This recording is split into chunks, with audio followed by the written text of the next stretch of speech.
Hello అండి.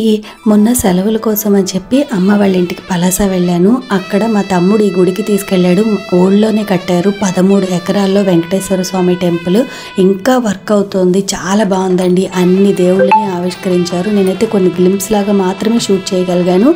ఎందుకంటే అక్కడ ప్రొబిటెడ్ ఏరియాస్ చాలా ఉన్నాయి, తీయనివ్వట్లేదు వీడియోస్.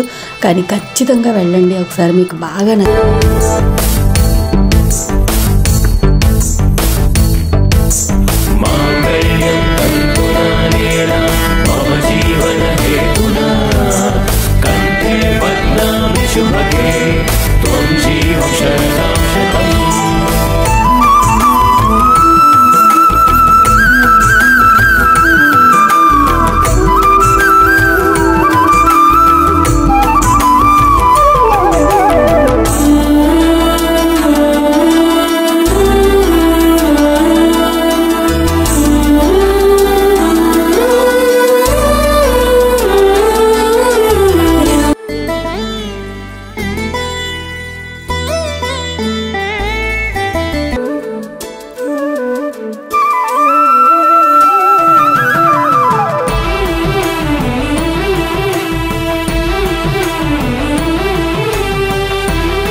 Mm-hmm.